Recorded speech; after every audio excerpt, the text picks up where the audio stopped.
My name is Aaron, and for a long time, I thought I had everything a man could ever ask for. When I first met Claire, she was a single mother. Most men I knew would have run the other way, but not me. There was something about her, something strong and fragile at the same time, that drew me in. She wasn't the type of woman to play damsel in distress. No, she carried herself like she had already been through hell and walked out standing. And yet, when she smiled at me, I saw a softness, a part of her that longed for safety, for stability, maybe even for love. Her son, Matthew, was just 5 years old when I came into their lives. At first, he was cautious around me, the way children are when they've been forced to grow up faster than they should. His father wasn't in the picture, and I never pushed for details. All I knew was that by the time a year had passed, Matthew no longer looked at me like some stranger competing for his mother's attention. He looked at me like a father. Those early years were golden. I had a steady job at an accounting firm, a respectable position with long hours but good pay. On top of that, I had a few side businesses, real estate ventures, a stake in a friend's logistics company that brought in more money than I could have dreamed of when I was younger.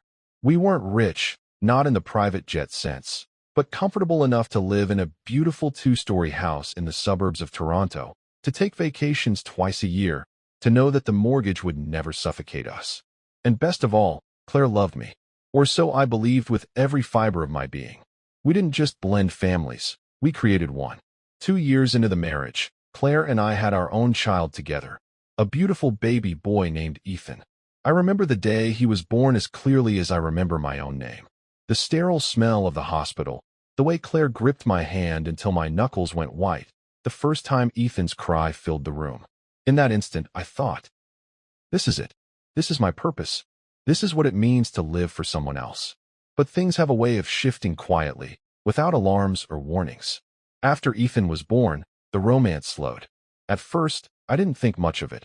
Wasn't that how things usually went after childbirth? The late-night feedings, the exhaustion etched into every line of Claire's face, the unspoken heaviness of two people trying to keep afloat while caring for a newborn. I told myself it was normal. I told myself we'd bounce back. And for a while, I believed it. The days bled into one another, routines settling over us like a heavy blanket. I'd wake up, kiss her on the cheek, drop Matthew at school, go to work, and come home to the chaos of toys scattered across the living room. Ethan crying in his crib, Claire pacing the hallway with fatigue carved into her expression.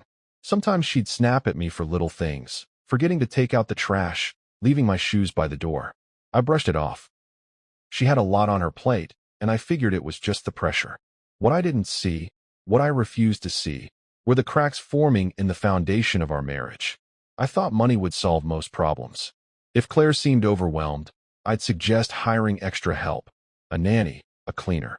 She refused, saying she didn't want strangers raising our children.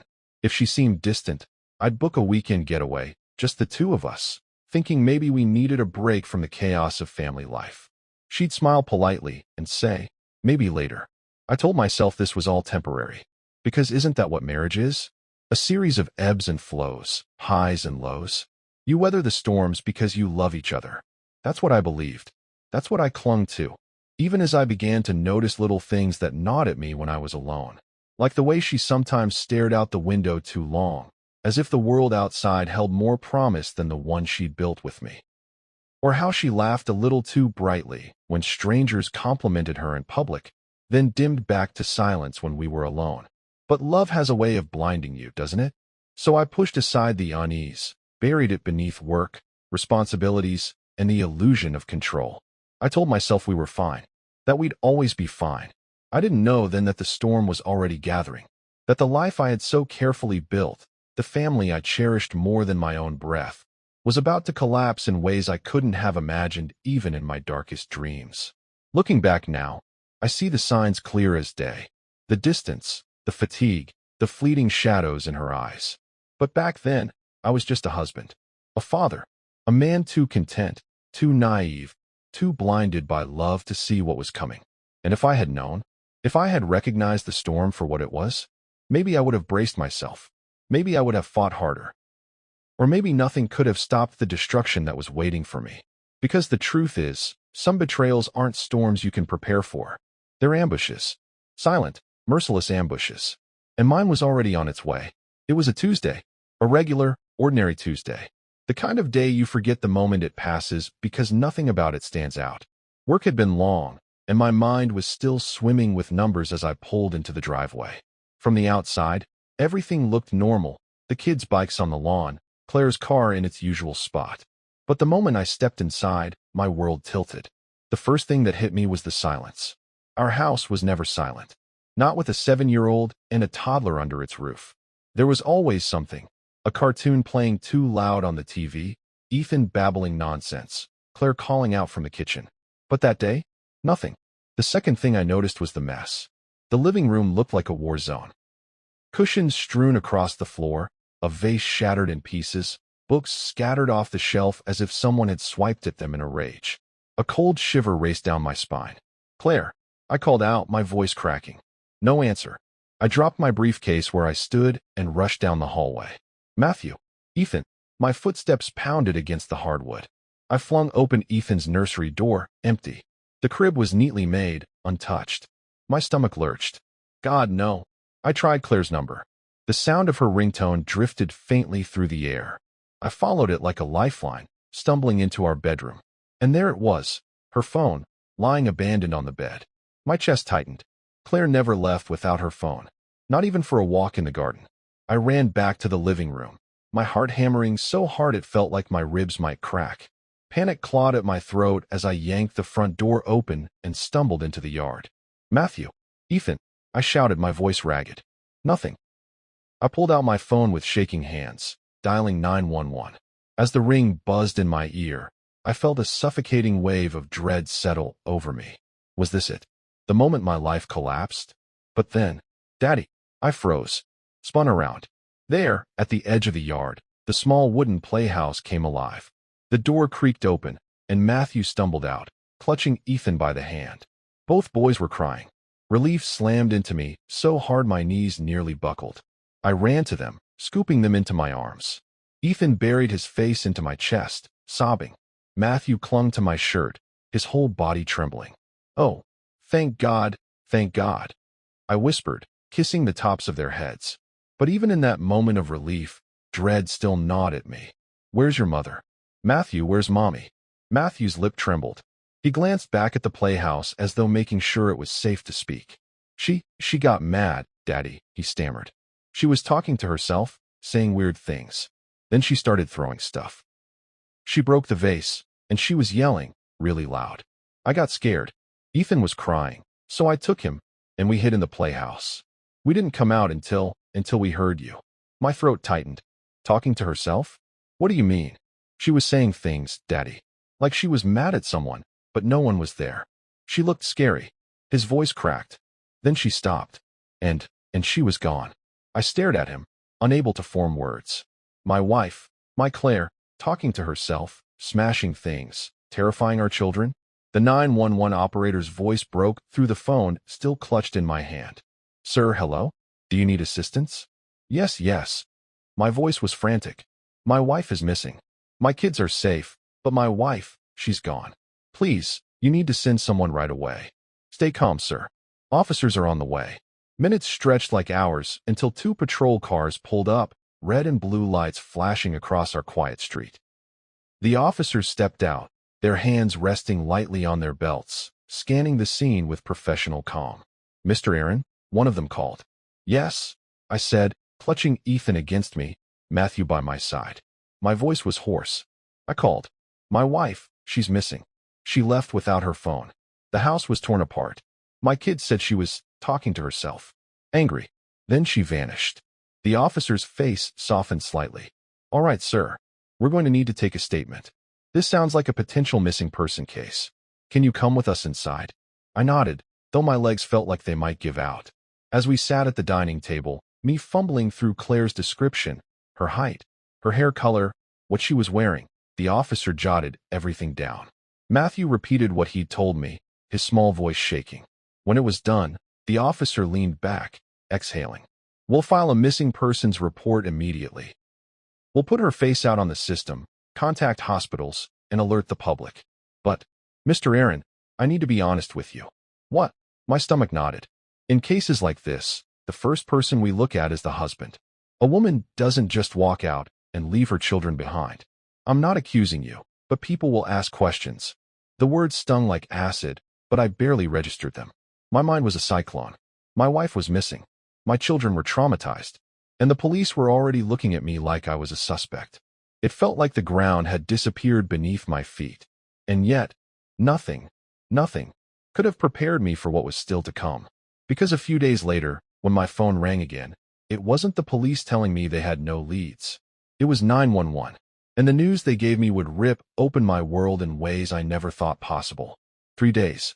That's how long it had been since Claire disappeared.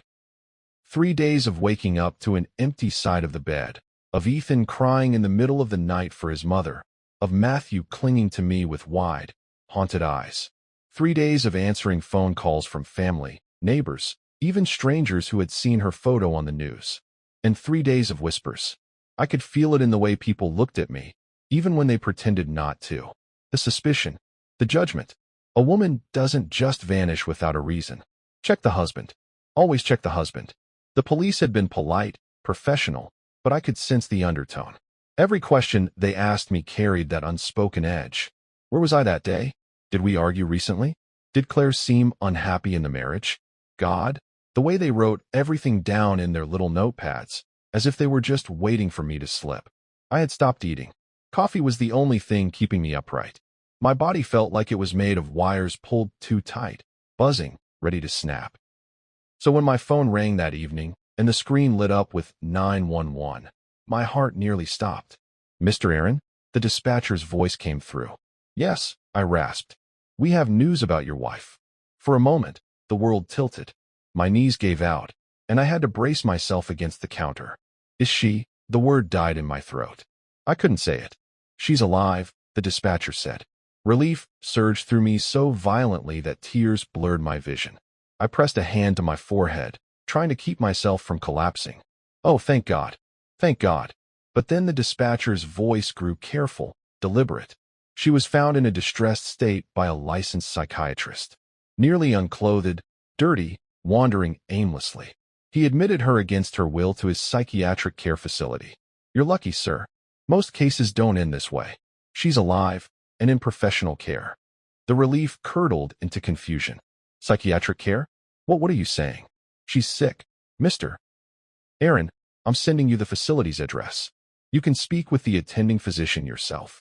The line went dead, and I stood there trembling, my phone buzzing in my hand with the incoming text. Alive. She was alive. But in a psychiatric hospital? Wandering the streets nearly naked? None of it made sense. None of it fit with the woman I knew. I drove there that night. I don't remember the road. I don't remember the lights. I only remember the moment I stepped into that sterile white building, the smell of antiseptic filling my lungs. A tall man in a lab coat approached me, his expression calm, rehearsed. Mr. Aaron? I'm Dr. Malcolm. I've been overseeing your wife's case. My wife, I breathed. Where is she? I need to see her. In time, he said, holding up a hand. First, I need to explain. What we believe your wife is suffering from is a rare condition called dissociative fugue, likely triggered by postpartum psychosis. The words washed over me like a foreign language. I don't understand. What does that mean? Dr. Malcolm's voice was steady, the kind of practiced tone doctors use when they've given bad news too many times. Dissociative fugue is a form of amnesia. The patient loses their identity, forgets who they are, and often wanders aimlessly, detached from reality. In your wife's case, we believe it was complicated by psychotic symptoms that developed after childbirth, subtle at first, so you may not have noticed them. My head spun. Postpartum psychosis? Dissociative fugue? Claire? My Claire? So she doesn't remember me? My voice cracked. He shook his head. Not at this time. She doesn't seem to recognize her family. She is disoriented, confused. The good news is that she's physically safe. But the road ahead will require long-term care, therapy, and medication. My throat burned as I fought back tears. Can I see her? Please. I need to see her. He nodded, gesturing for me to follow. We walked down a quiet hallway, the hum of fluorescent lights overhead. My hands shook with every step. And then, through a small glass window in a heavy door, I saw her. Claire. She was sitting on the edge of a bed, her hair tangled, her eyes hollow. She was staring at her hands as though they were foreign objects. When the door opened, she lifted her gaze. For a fraction of a second, something flickered there, recognition, maybe, hope. But then it was gone, replaced by a blankness that sliced me to pieces. Claire, I whispered, stepping inside. My voice trembled. It's me, Aaron. I'm here. She tilted her head slightly, confusion clouding her face. And then, softly, she asked, "Who are you?" The words hit me like a blade to the chest. My knees buckled, and I had to grip the bed frame to stay upright. "It's me," I pleaded. "Your husband. We have 2 boys, Matthew and Ethan. You love them. You love me. Please, you have to remember." But she only blinked, her expression distant, as though I were a stranger. Tears spilled down my cheeks, hot and relentless. I turned to Dr. Malcolm, my voice shaking. "Tell me what I need to do. Whatever it takes, whatever it costs, I'll do it. Just bring her back to me." The doctor's hand landed gently on my shoulder. "We'll give her the best treatment, I promise. But it will be expensive. Long-term psychiatric care always is. Still, I'll give you my personal number. Most doctors don't do this, but you can call me anytime if you need updates or want to arrange visits." I clutched the small slip of paper he handed me like it was salvation. "Thank you," I whispered. "Thank you for saving her." But as I left that night, my chest heavy with grief and determination, I couldn't shake the feeling that something was wrong. I thought it was just the strangeness of seeing my wife so broken. I thought it was the trauma, the shock. I didn't know then that I had just walked into the trap, that I was already dancing on strings I couldn't see, and that Claire and Dr. Malcolm had already written the next act of my nightmare. A year, that's how long it stretched. 12 months that felt like a lifetime. When people imagine tragedy, they think of a single moment. A car crash, a gunshot, a phone call in the middle of the night. But my tragedy wasn't a moment. It was a slow, relentless erosion. A daily grinding down of hope until all that was left was dust. At first, I threw myself into saving her. Every spare second I had outside of work, I was at that psychiatric home. I'd sit beside her bed, holding her hand, whispering stories from our life together. I told her about our wedding day, about the first time Matthew called me Dad, about the night Ethan was born, and I thought my heart would burst with joy. I'd bring photos, our family trips, birthdays, Christmas mornings. Sometimes she'd study them with a faint crease in her brow, as though something stirred at the edges of her memory. My heart would leap with hope. But then she'd look up at me with vacant eyes and ask, "Who are they?" It killed me. Every time. Dr. Malcolm was always there, hovering at the edges. Calm. Professional. Too professional. His reassurances became the rhythm of my life. "These things take time, Mr. Aaron. The mind is delicate. Patience and persistence will yield results." Patience. Persistence. Words I clung to like lifelines. But patience doesn't pay the bills. The treatments were expensive. Every month, invoices arrived. Thick envelopes that made my stomach drop before I even opened them. Tens of thousands. Specialized care, the line items read. Medications. Therapy sessions. Round-the-clock monitoring. I liquidated one of my rental properties to cover the first wave. Then I sold off my shares in the logistics company. Still, the costs kept coming, bleeding me dry. At night, after putting the boys to bed, I'd sit in the living room surrounded by bills and bank statements, the silence pressing down on me like a weight. Sometimes I'd pour myself a drink and just stare at the numbers, feeling like I was drowning in a sea of my own helplessness. Friends stopped coming around after the first few months. At first, they'd offered sympathy, casseroles, babysitting. But as the months dragged on, the whispers started. I could see it in their eyes when they asked about Claire. Pity. Doubt. Maybe she'll never come back. Maybe you should move on. But I couldn't. I was her husband. I had vowed in sickness and in health. Even if she didn't remember me, I remembered her. And I wasn't going to abandon her. The kids suffered too. Matthew became quiet, withdrawn. He used to be outgoing, quick to laugh. Now he barely spoke unless spoken to. Sometimes I'd catch him staring at Ethan with an expression too old for his face, like he'd decided it was his job to protect his little brother because their mother couldn't. Ethan was too young to understand. He just cried for mommy. Every night, the same question, when is mommy coming home? And every night, I'd force a smile, stroke his hair, and say, soon, buddy, soon. But inside, I wondered if that was a lie. Some nights, when I visited Claire, I'd linger in the hallways, listening to the other patients. Most were like her, lost in their own minds, shadows of who they used to be. But sometimes, I'd hear laughter. Not manic, not broken, just normal, human laughter. And when I turned the corner, I'd see Dr. Malcolm standing too close to Claire, speaking softly, his hand brushing hers. It twisted something in me, but I crushed it down. I told myself it was nothing. A doctor comforting his patient. Nothing more. Still, unease began to creep in like mold under wallpaper. Little things. One evening, I brought flowers for Claire, her favorites, lilies. But when I entered her room, I froze. There were already lilies on her nightstand. Fresh ones, in a vase. I thought I'd brighten up her space, Dr. Malcolm said smoothly when I asked. His smile was warm, reassuring. Too warm. Another time, I called his personal number late at night after Ethan had a fever, hoping for advice on whether Claire should be told. He answered on the second ring, his voice low, almost intimate. "Aaron, you know I'm always here for you." It sent a strange chill down my spine. But the months wore on, and suspicion was a luxury I couldn't afford. I was exhausted, financially, emotionally, spiritually. I told myself I was paranoid, that I was seeing shadows because I was desperate for answers. After nearly a year, Dr. Malcolm sat me down in his office. His face was solemn, his words deliberate. "Aaron, I won't sugarcoat this. Your wife's condition, it isn't improving. In fact, I fear it may be permanent."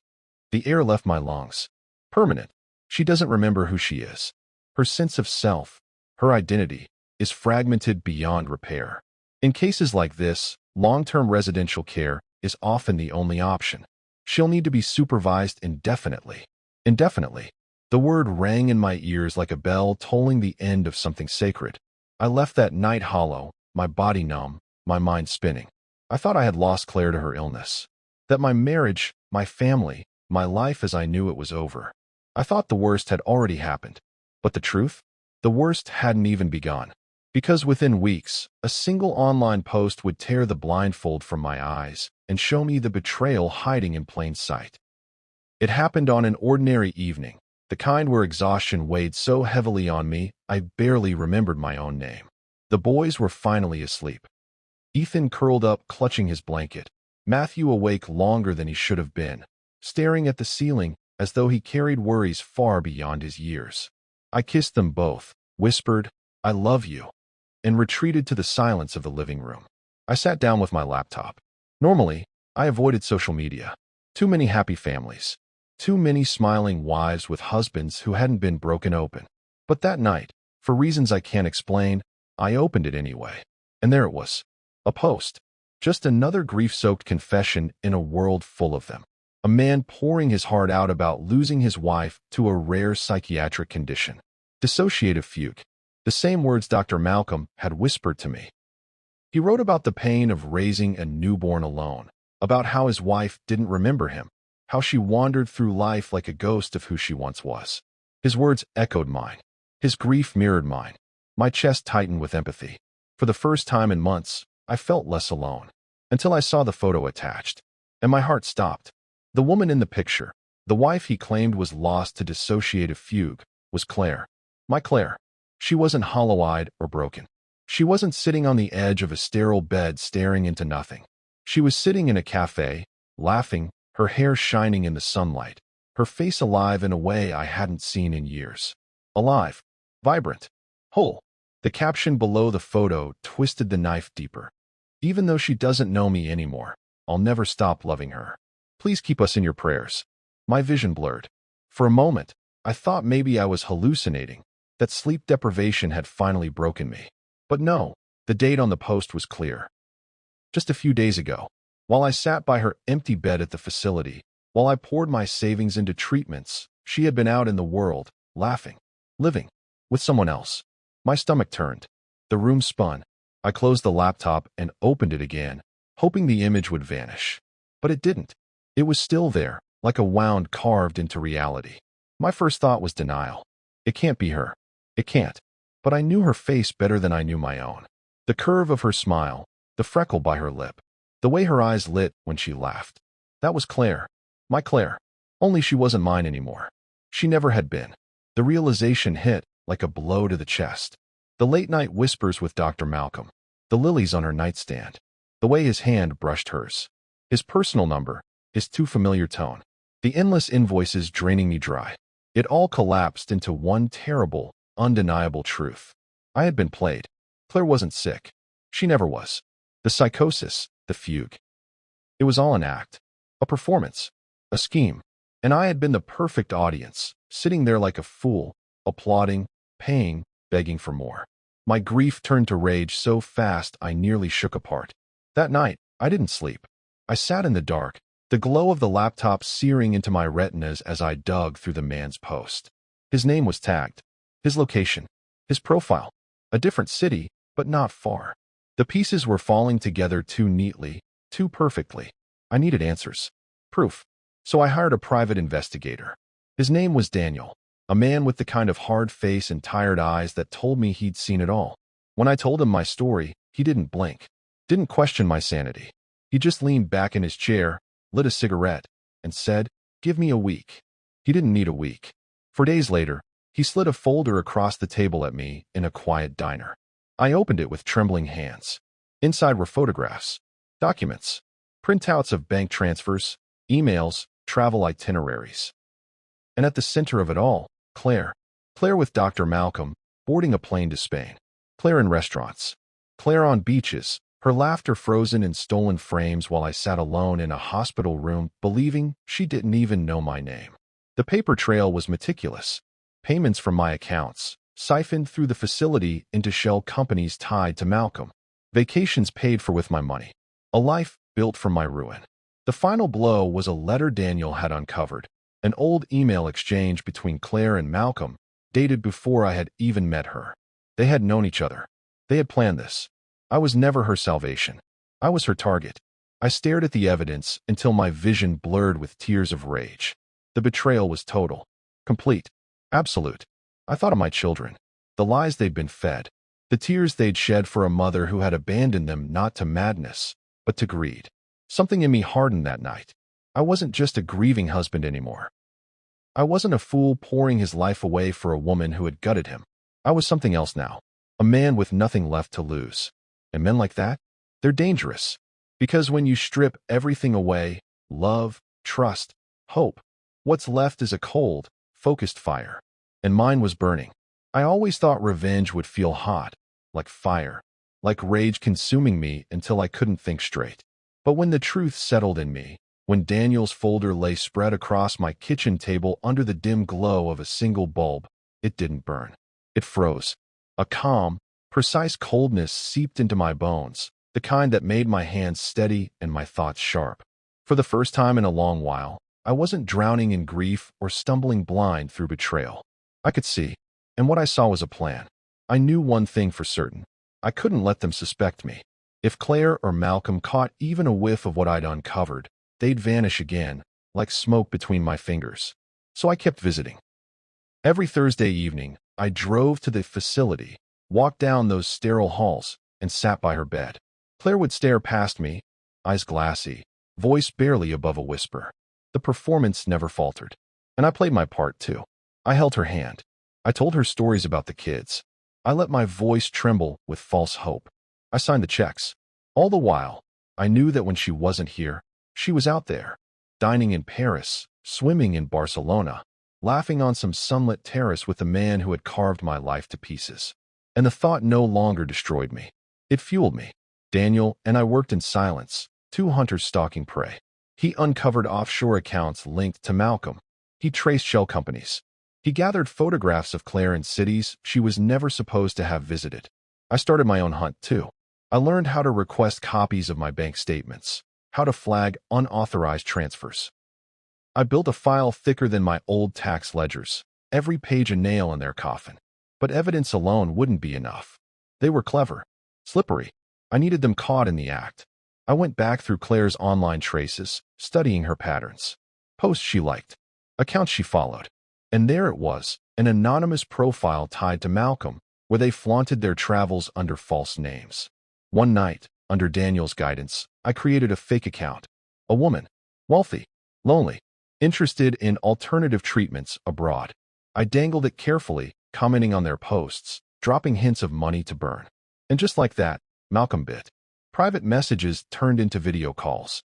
His arrogance was astounding, bragging about retreats, about specialized care facilities where only the rich could afford to send their broken loved ones. He thought he was courting a new victim. He didn't know he was walking into my snare. Still, I needed the final piece, their greatest lie exposed. So I found another psychiatrist. Independent. Respected. I told him everything. Claire's so-called diagnosis, the fugue, the psychosis. He listened quietly, then asked to see her. I arranged a visit, pretending to request a second opinion at the facility. Malcolm agreed too quickly, too sure of his web to suspect anything. And when Dr. Harris, the independent psychiatrist, met Claire, it didn't take him long. He asked her a series of questions, his tone casual but probing. I watched her fumble, hesitate, glance too often toward Malcolm as though waiting for cues. When the session ended, Harris pulled me aside. His words were quiet, clinical, but they might as well have been thunder. "She isn't sick," he said. "Not even remotely. This is performance. A very calculated one. Your wife knows exactly what she's doing." The last doubt in me shattered. I turned everything over to the police. The evidence, the photos, the bank records, Harris's report, Daniel's surveillance logs. It was enough. More than enough. The raid happened fast. One evening, as I sat by Claire's bed pretending to murmur a prayer for her recovery, officers flooded the facility. Malcolm's smug face drained of color as they dragged him away in handcuffs. Claire's performance cracked for the first time, the wide-eyed confusion giving way to sheer panic as they read her rights. I stood there, motionless, watching it unfold. For a fleeting second, her eyes met mine. And in that look, I saw the truth. No shame, no remorse, just fury at being caught. She opened her mouth, maybe to plead, maybe to curse me, but I turned away before the words came. For the first time in a long while, I didn't need to hear her voice. The charges stacked higher than I imagined. Fraud, conspiracy, embezzlement, malpractice. The sentence whispered through the halls of the courthouse. 35 years. Maybe more. Enough time for me to live without her shadow poisoning every corner of my life. Enough time for my children to grow up and see the truth for themselves. I thought victory would feel sweet. But as I walked out of that courthouse, the papers rustling in my hands, I felt only emptiness. Because revenge doesn't heal. It doesn't bring back the man I was before. It only levels the scales, cold and silent, leaving you to stare at the ruins of what used to be. But ruins are still a foundation. And maybe, just maybe, I could build something new. At times I still wish all this were just a dream and I would wake up anytime soon. But no, it was a cold reality that I took back and didn't turn back. What do you think? Do you think I should have known earlier? What are your thoughts? If you love stories like this video, drop your comments and subscribe to the channel. Thank you for watching.